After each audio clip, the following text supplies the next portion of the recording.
esse auditório é um pouco intimidador, né? Ele é muito grande, né? Mas, enfim, vamos lá. Eu queria me apresentar. Eu sou fotógrafo há 30 anos. Há 32 anos, 2 anos eu passei só brincando. A partir dos 21 anos eu comecei a fotografar. E é a minha única atividade profissional até hoje. Resisto. A fotografia está num momento muito difícil assim, para os fotógrafos, né? Tem uma amiga que fala que nunca a fotografia esteve tão em alta e os fotógrafos tão em baixa. Mas é a mudança mesmo. Até a fotografia tem uma ligação com tecnologia, sempre teve, e essa evolução tecnológica dos últimos anos ela tem sido muito, muito profunda, muito rápida. E, claro, que aí o modo de se trabalhar e de se ganhar dinheiro com fotografia não consegue acompanhar essa mudança. Então, muitos fotógrafos estão abandonando a fotografia. A gente está vivendo... Isso eu estou falando, obviamente, num contexto bem profissional, né? Acho que a fotografia amadora, pelo outro lado, e o interesse pela fotografia aumentou muito. Tem muita gente interessada em fotografia. Por exemplo, um evento desse aqui em Brasília nunca teve, né? É porque a fotografia está em alta. Todo mundo aqui, certamente, está com uma máquina fotográfica no bolso aí, né? Isso não existia. Imagina 10, 15 anos atrás, ninguém tinha uma máquina no bolso. Aqui, todos nós, só aqui deve ter umas 50 máquinas prontas para serem disparadas, né? Isso é muito legal para quem gosta de fotografia como eu. Eu nunca tive medo de tecnologia, eu sempre achei muito legal, eu torci profundamente pela fotografia digital, sou um fotógrafo digital e sou de uma geração especialmente privilegiada de fotógrafos, porque a fotografia teve 3 momentos muito importantes, assim, né? Primeiro, a invenção, a descoberta. Segundo, a popularização da fotografia. E o terceiro momento é essa revolução digital, né, que ocorreu há 10, 15 anos atrás. E a minha geração de fotógrafos pegou essa mudança da fotografia analógica para a fotografia digital.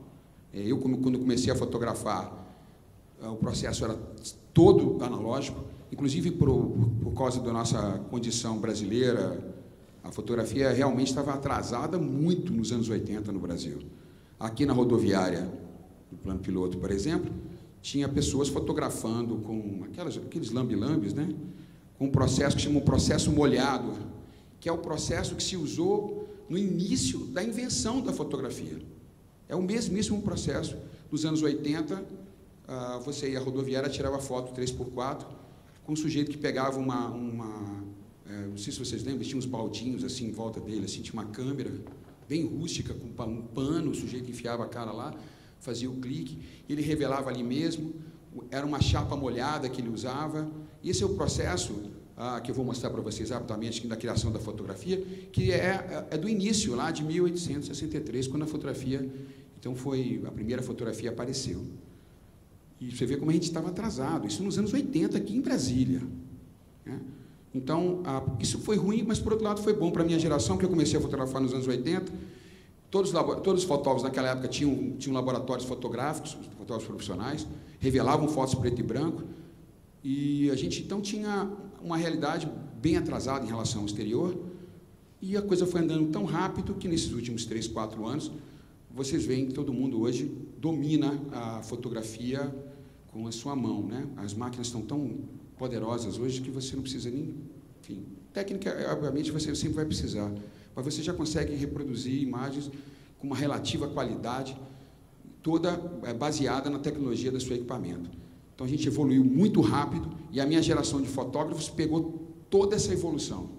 Eu trabalhei em laboratório fotográfico, meu primeiro trabalho foi como laboratorista, garoto ainda no Correio Brasiliense, em outros jornais, e até hoje eu consegui, isso para mim é muito importante, porque os fotógrafos de hoje, que não conheceram o processo químico, que não mexeram com filme, nem papel, nem nada disso, não conseguem lidar muito bem com algumas situações.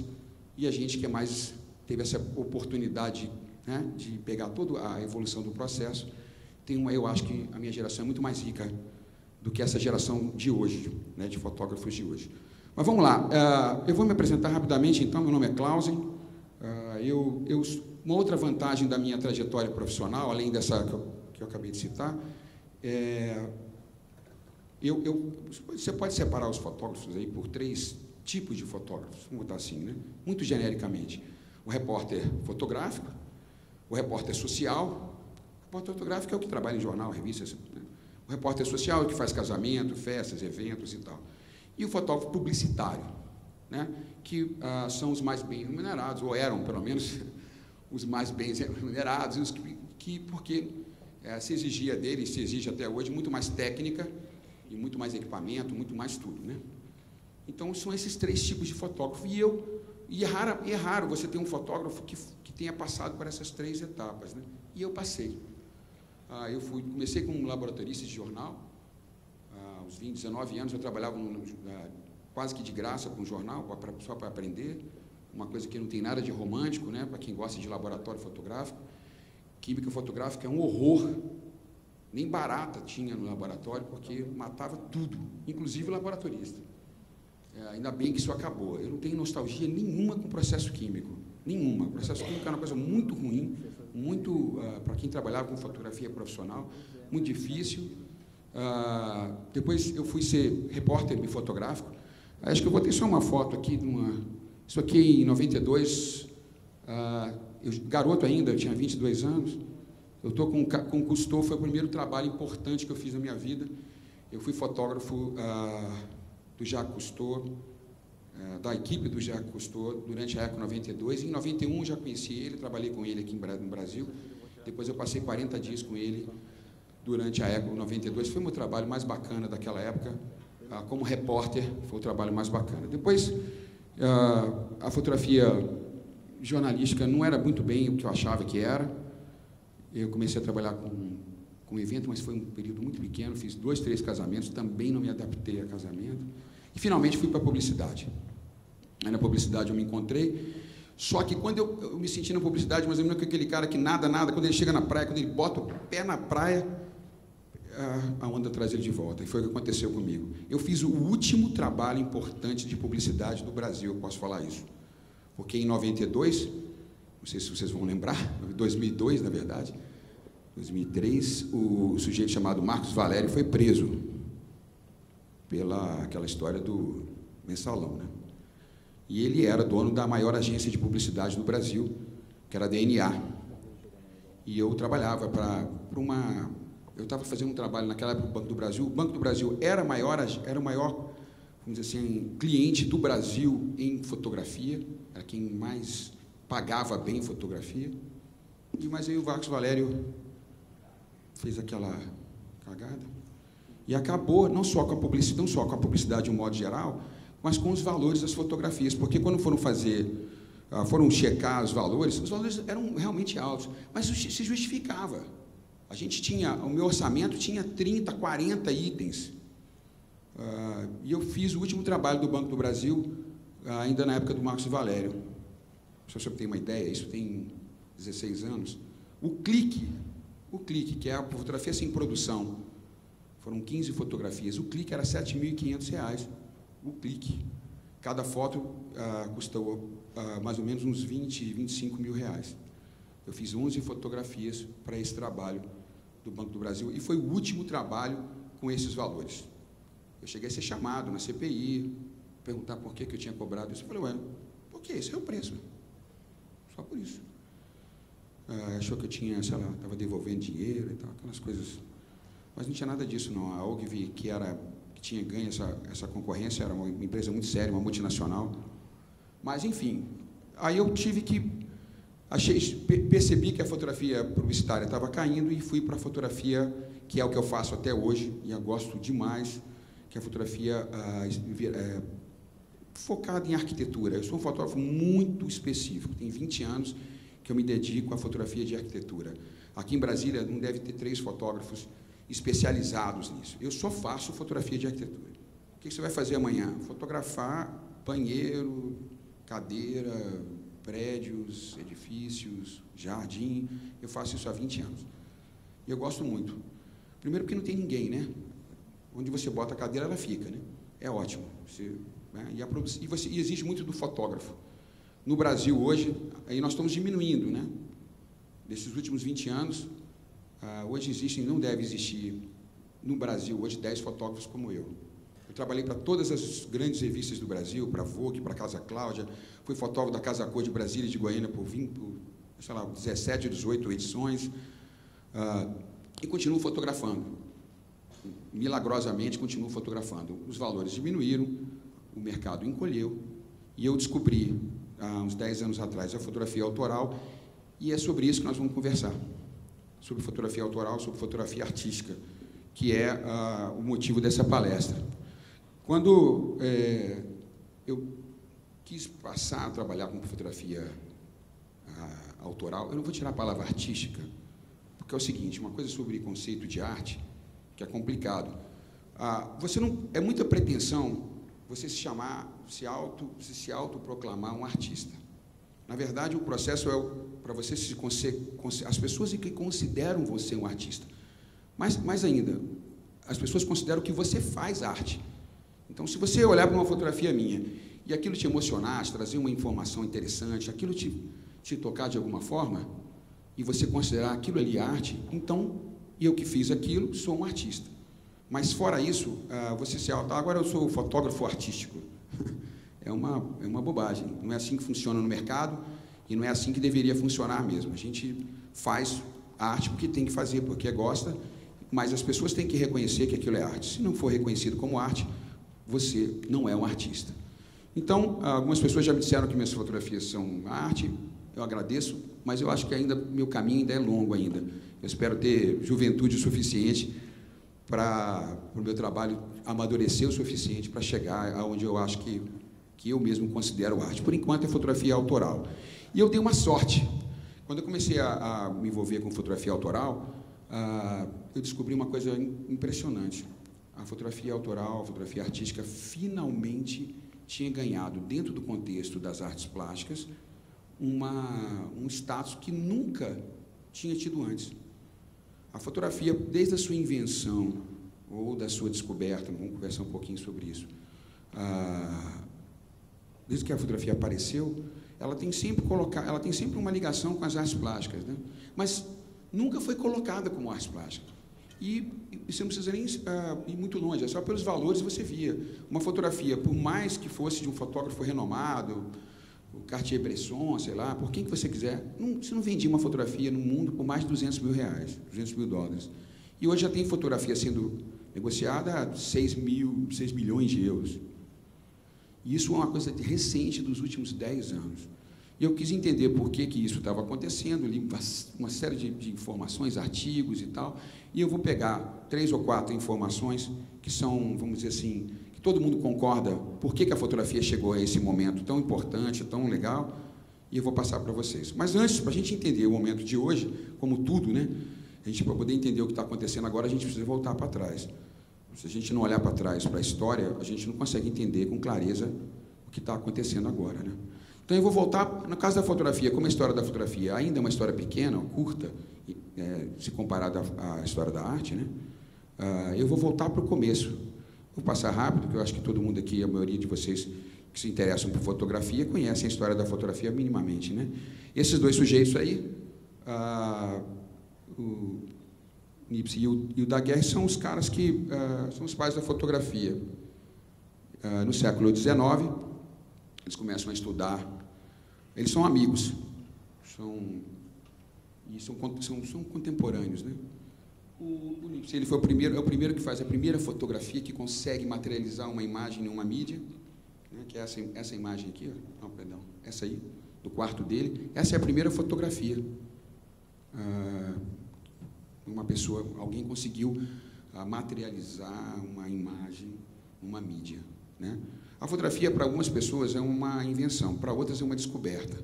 Lá no século, quando começou a mineração de prata na Europa, começou a aparecer vultos de mineiros nas cavernas.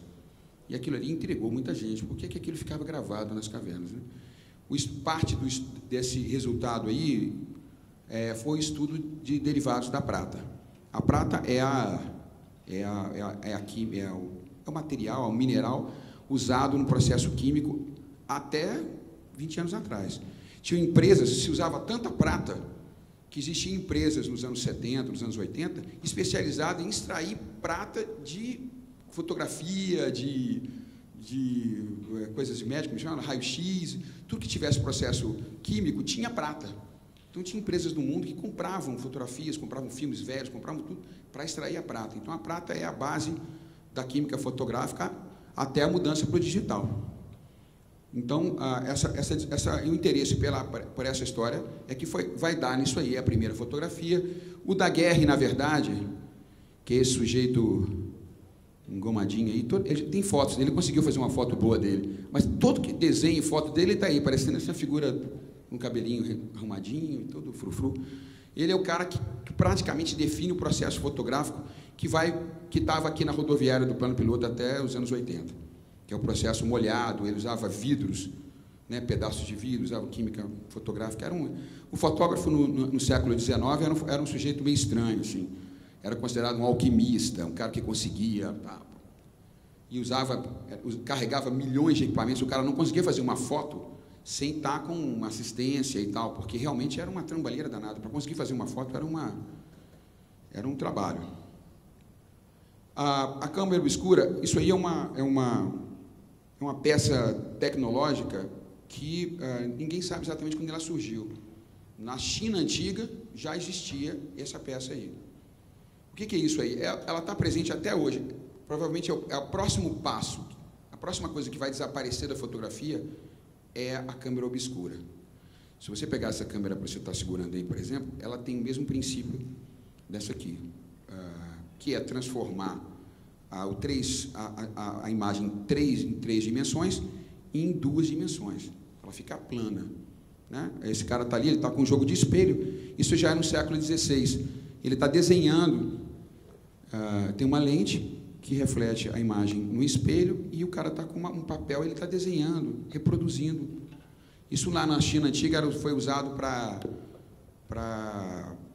como equipamento para arquitetura, para definir dimensões e não sei o quê. Então, é uma coisa muito antiga, ninguém sabe exatamente quando surgiu, mas essa peça tecnológica aí, ela está presente em todos os equipamentos fotográficos, que agora, com a história do mirrorless, quer dizer, sem espelhos, né, a próxima tecnologia de máquinas fotográficas que deve chegar aí nos próximos anos, já existe para amadores, mas, né, as máquinas profissionais ainda não aceitaram essa tecnologia sem o espelho, né, sem você olhar pelo espelho, através do espelho, que é o que essa tecnologia da SLR tem até hoje, nas máquinas 35mm, né?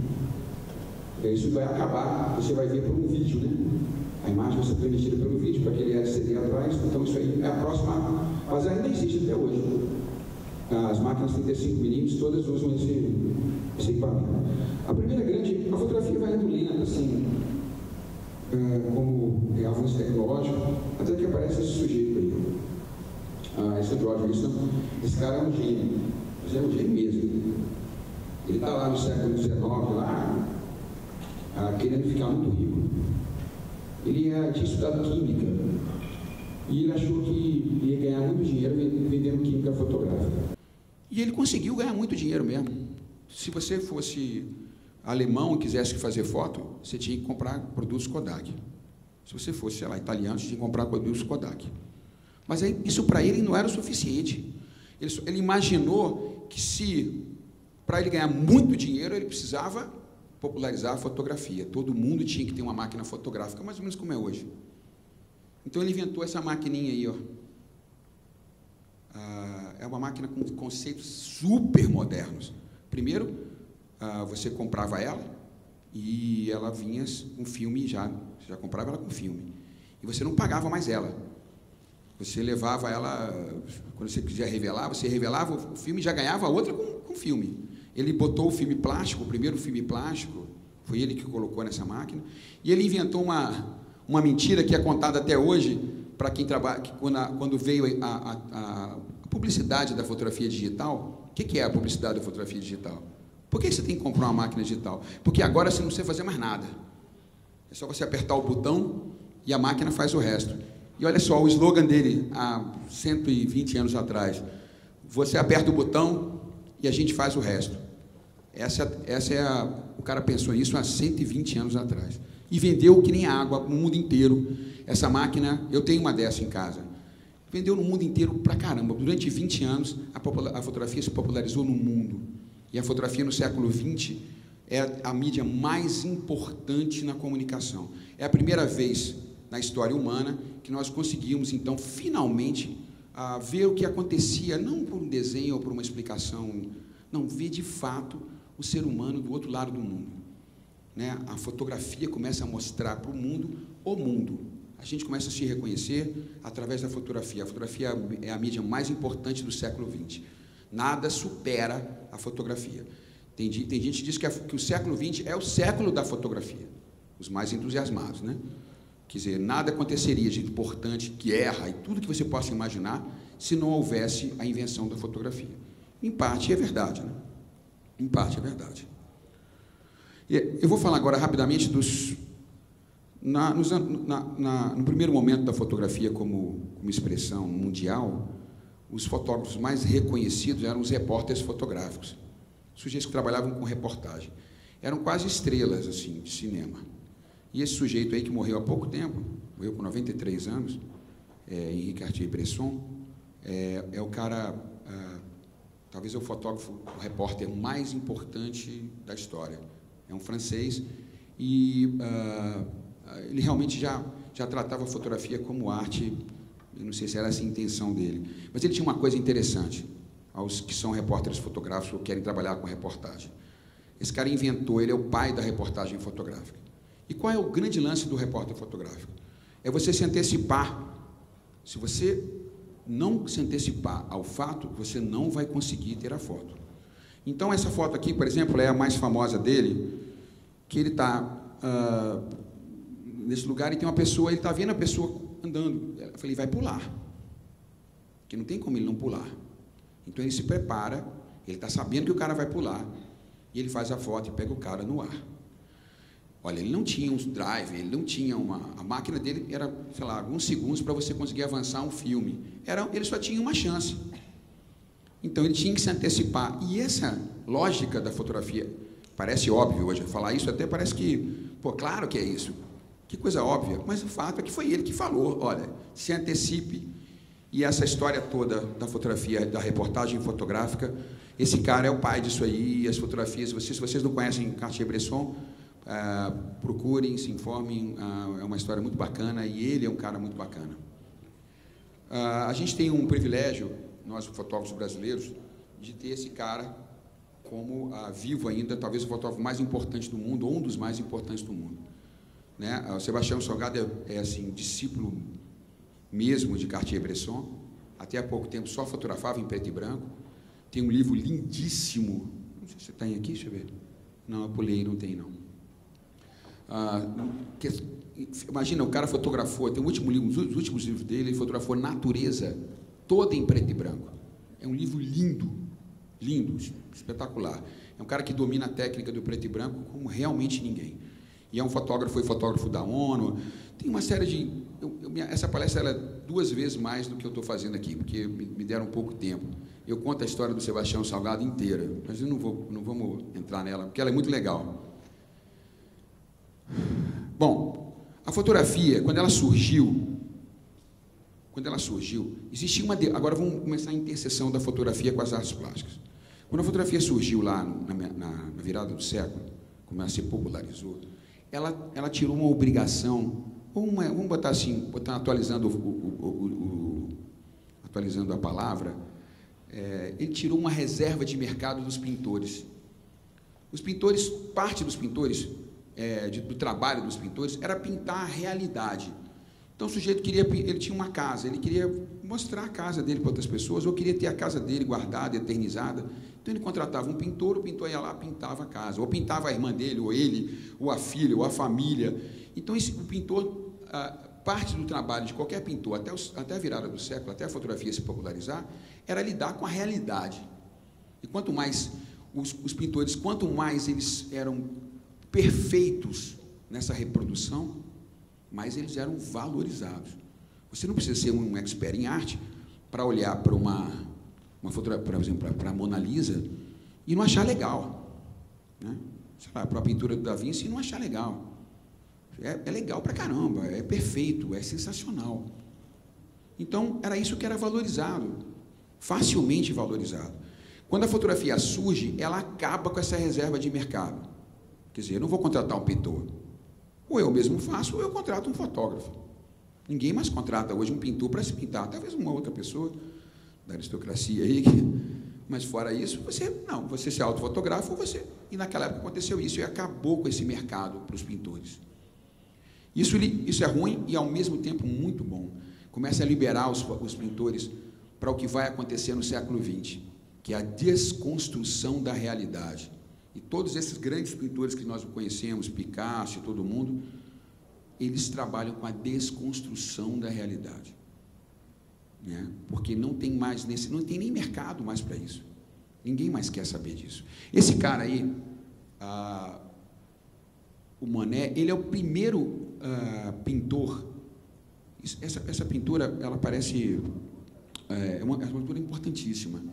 A partir dessa pintura, a pintura, as artes plásticas vão mudar completamente.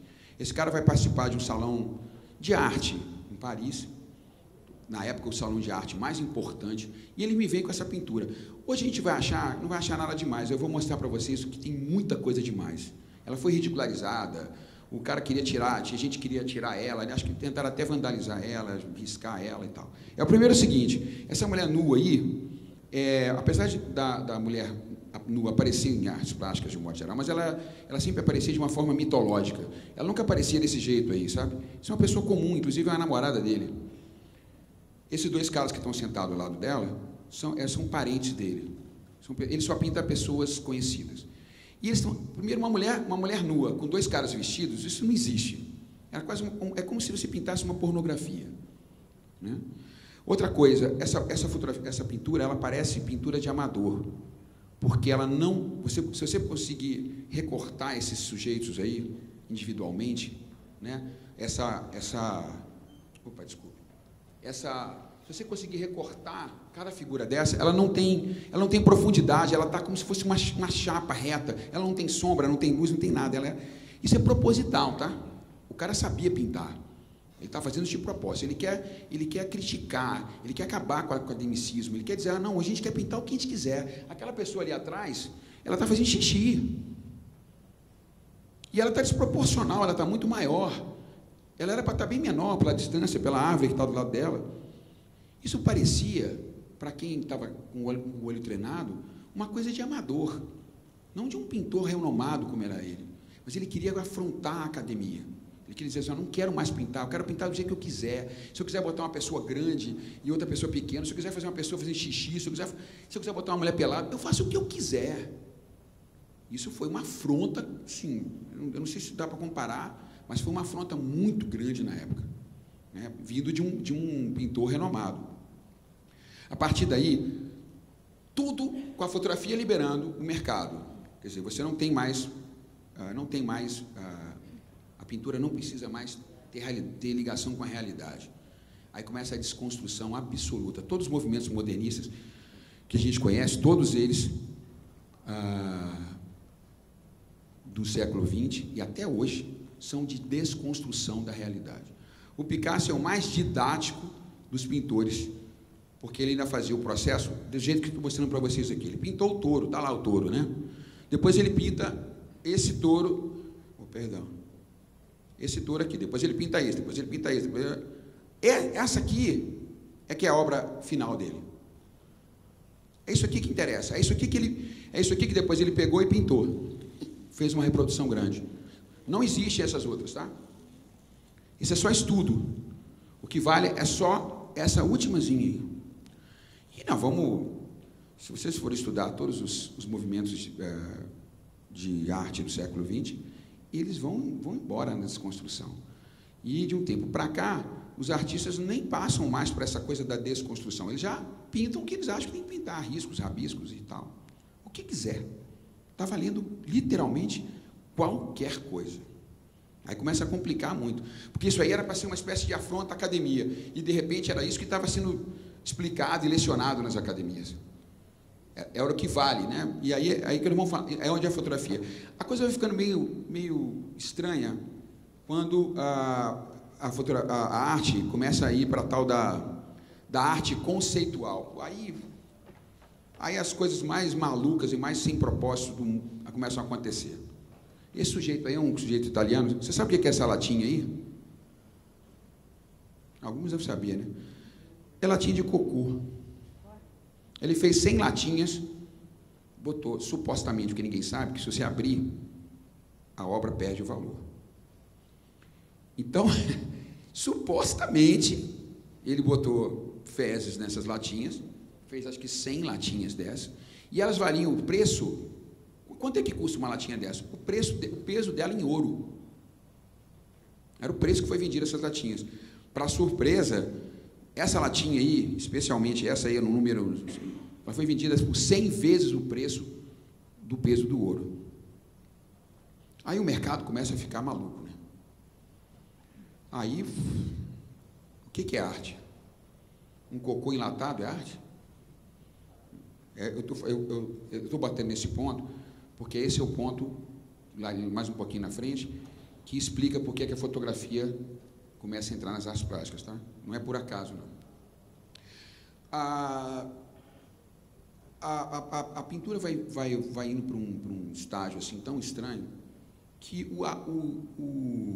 o artista americano mais importante do século XX é o sujeito que pintou essa obra aí, ó. É o Pollock. Essa obra ela está eu visitei em Nova York. Ela é isso aí mesmo. Ela não tem preço.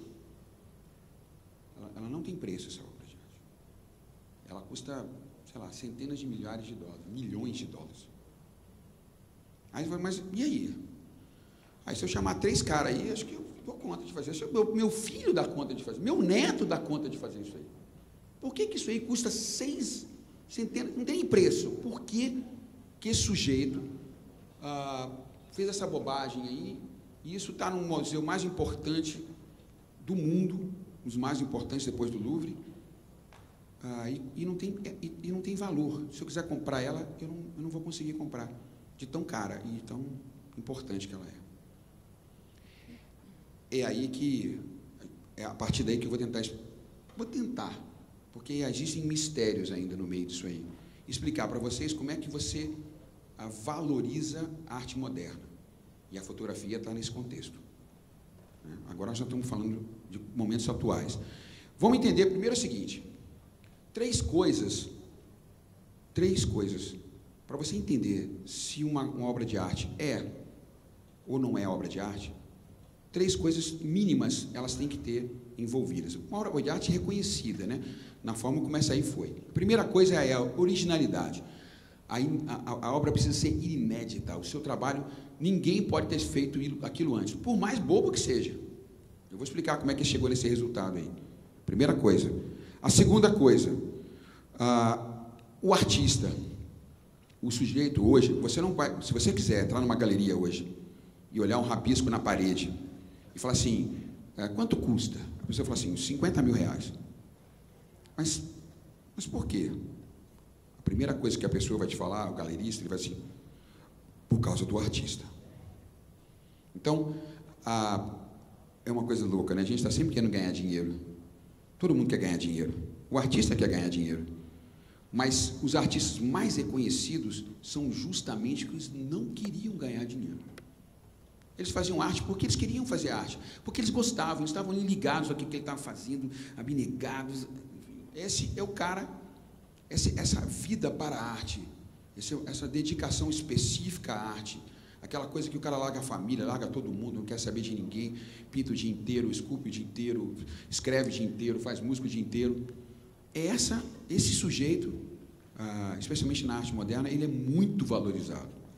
E a terceira coisa é se esse sujeito consegue deixar discípulos, pessoas que vão pintar ou fazer a arte dele, modificando, claro, às vezes até não.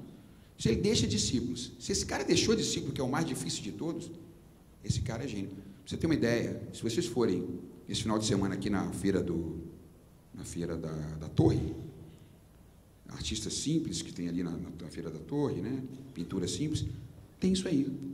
Esse cara, ele fez o seguinte, ele era eu vou contar um pouquinho a história do Pollock. Esse cara aí, ó, ele é um sujeito muito atormentado, ele era alcoólatra, muito atormentado. Ele vai estudar arte e tal, em Nova York, mas ele é do campo, ele é um sujeito simples. Depois ele volta para o campo, lá em Nova York ele conhece um muralista famoso, um mexicano, um cara que fazia desenhos gigantescos. Então ele se encanta por isso. Primeiro ele quer fazer pinturas bem grandes. E um dia, atormentado, bêbado, muito louco mesmo, quando ele volta lá para o ateliêzinho dele, que é até um museu hoje, se você quiser visitar, a casa do Pollock, ele está bêbado, sempre bêbado, né? E ele está com uma lata de tinta assim, ele começou a pintar no chão. Ele queria pintar no chão, então ele andava em cima da pintura, ia pintando a pintura. Um dia ele pegou, ele estava com exatamente o que está aqui, ó, na fotografia. Ele está com um pedaço de pau, ele enfia na coisa assim. Aí, quando ele está andando assim, sai pingando. Ele falou, que legal isso aqui. Aí ele começa a andar na pintura. Aí ele pega várias camadas de tinta, e se você ver esse quadro, ele tem uma profundidade impressionante. Você consegue andar dentro dele assim, sabe?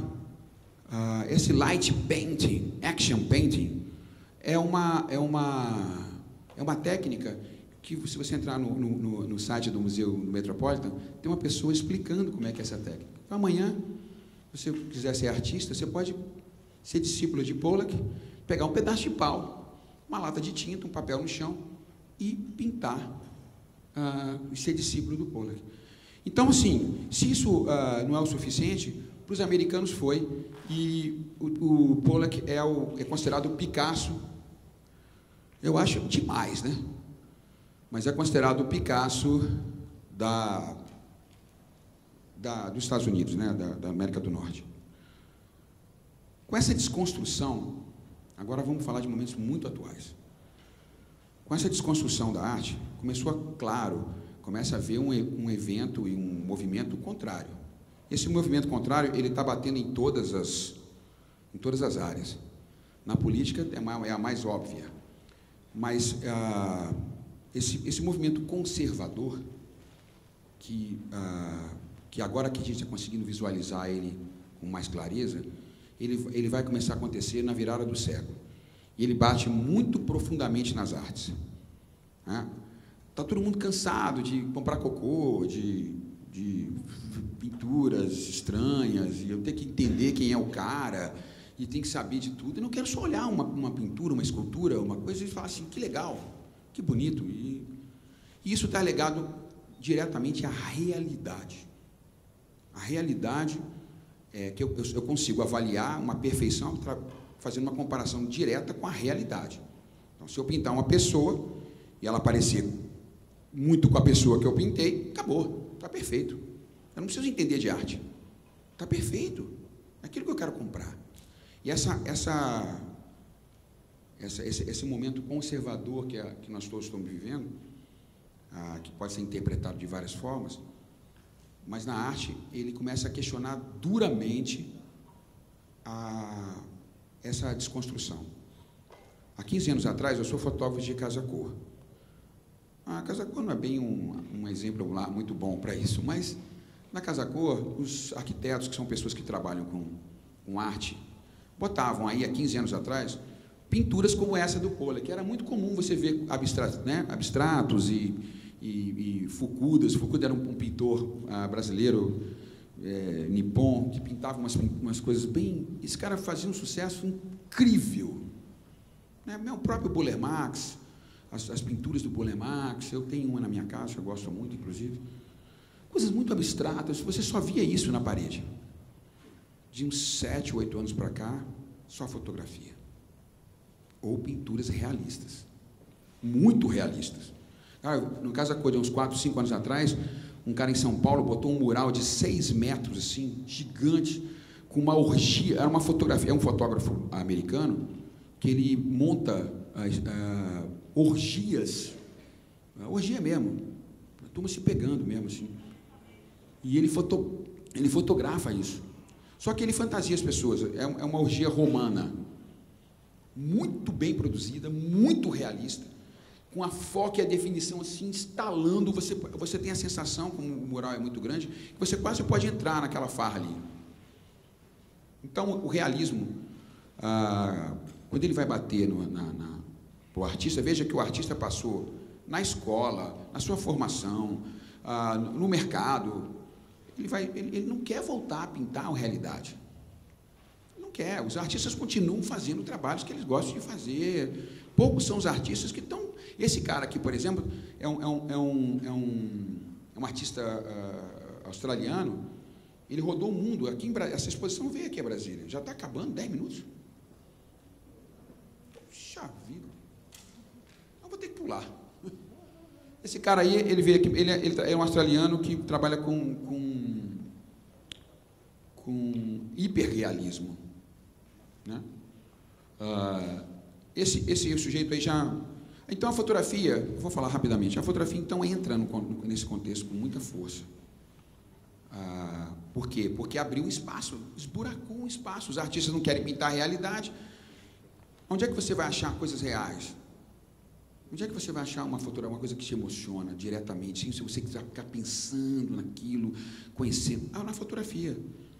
Se vendeu fotografia, está se vendendo fotografia como nunca.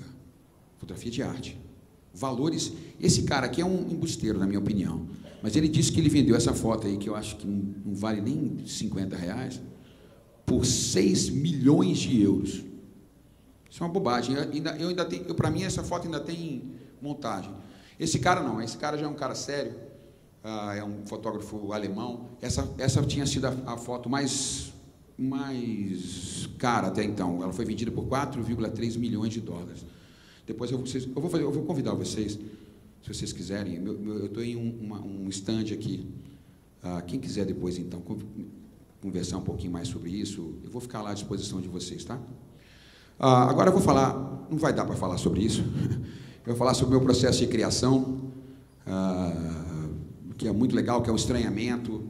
Como é que você trabalha o processo de criação artístico? É um jeito que eu faço a minha... Porque quando eu comecei a trabalhar com fotografia artística, eu precisava criar um método eficaz de criação, porque agora não era aquela coisa mais que demanda que eu tenho? Como é que eu vou produzir alguma coisa? Eu não posso ficar achando, acordar, hoje, será que eu estou inspirado para fotografar? Hoje não. Eu precisava de criar um método de criação. Uma coisa que me fala assim, se eu seguir esse passo, eu vou conseguir produzir uma peça artística. E eu fui ler. Eu descobri na literatura, por coincidência, acho que não tem coincidência nisso, uma escritora, Clarice Lispector, que ela trabalha com estranhamento. Estranhamento, rapidamente, é o seguinte, é você olhar para um objeto, até que ele olhar tanto para ele, tanto para ele, tanto para ele, tanto para ele, que ele começa a virar outra coisa. Ela tem um conto que chama O Ovo, que é muito louco, que ela fala do ovo, mas não fala do ovo, é aquele objeto que virou o ovo para ela. E quando eu vou fotografar, essa foto aqui, que está exposta aqui, é uma foto do Itamaraty. Eu recebi uma demanda específica. Uma arquiteta me falou assim, olha, Clausen, essa exposição está aqui, a parte dela aqui vai voltar, está lá na quadra interior do Lago Sul.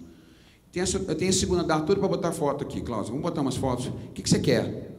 Aí eu quero coisa assim, do Itamaraty. Pão, Itamaraty? Todo mundo já fotografou o Itamaraty 500 vezes, pô. Na verdade, 1 milhão de vezes. Todo mundo fotografa o Itamaraty todos os dias. Deixa comigo. Eu fiquei rodando o Itamaraty 1 hora. Eu juro que eu fiz isso. O segurança já estava desconfiado. Eu vi esse cara de novo. E aí eu ficava olhando e olhei. E eu vi coisas que eu nunca tinha visto. Isso eu vou conversar com vocês lá no meu stand, que tem fotos lá, tá? Eu vou mostrar meu trabalho rapidamente. Esse é o mural mais bacana que eu fiz. É para um centro de convenções. Eu tenho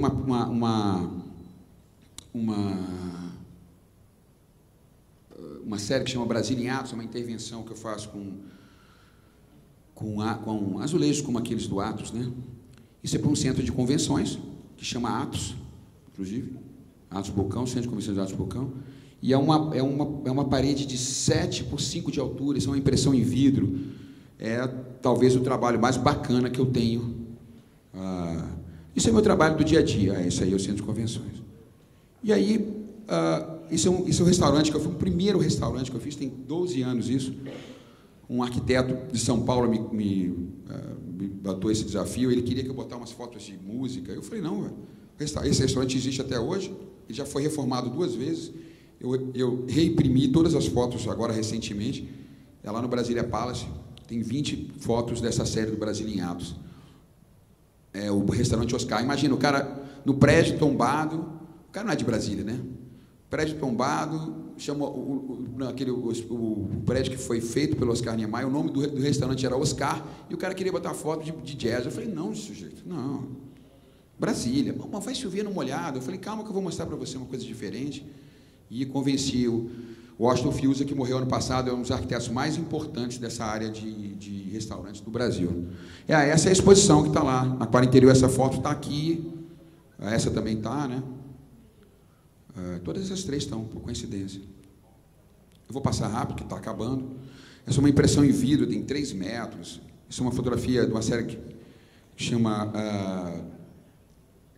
Street Art, que eu fotografo detalhes Eu rodeio, assim, mais de 10 países nos últimos anos, sempre fotografando desse jeito, sempre com essa cabeça pensando isso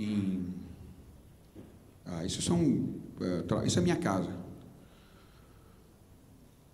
que eu transformei numa... Isso é uma... Enfim, passa rápido, não dá para a gente conversar. Isso é interessante. Eu peguei uma fotografia minha e dei para um pintor, para ele pintar por cima. E ela está na minha sala, essa. E ele botou uma foto, eram 2 pedaços, né? Ele botou uma debaixo da outra, ele modificou, botou aquele cara que está nadando ali, esse cara que está nadando, coisa que não existe. Ele modificou a fotografia toda. São fotografias minhas. Essa é da série do Atos. Vou passar rapidamente, porque nós estamos com o nosso tempo esgotado. Uma pena. Eu juro que essa palestra tem pelo menos mais 2 horas. Mentira, 2 horas não tem, não, mas uma tem. Ó, que legal. Você está lá, você vê todo dia isso aí. Você passa na frente ali, está lá na sua cara. Aí quando você vai fotografar, você pega a máquina e faz a foto aberta. E aí todo mundo já tem aquela foto. Então, por favor, quando forem fotografar, e se você tiver tempo, e se a fotografia for autoral, se você não tiver que se preocupar com não tem ninguém atrás de você exigindo uma coisa específica, uma técnica fotográfica, nem nada, pega o seu tempo em desconstruir a realidade um pouquinho. Tire aquela imagem que você vê todos os dias. Eu, quando fazia as minhas viagens para o exterior, eu fotografava pra caramba. Chegava aqui em Brasília e não conseguia fazer uma foto. E de cada 10 fotos que eu vendo, 6, 7 são de Brasília. Não adiantou rodar os 10 países. As pessoas querem fotografia de Brasília. E são as fotos mais difíceis para mim. Porque eu estou aqui todos os dias, eu vejo as coisas todos os dias. Como é que eu vou desconstruir uma realidade tão forte? Né? E a única forma que eu encontrei foi esse processo do estranhamento. Vocês vão descobrir na internet textos sobre o estranhamento, é muito legal.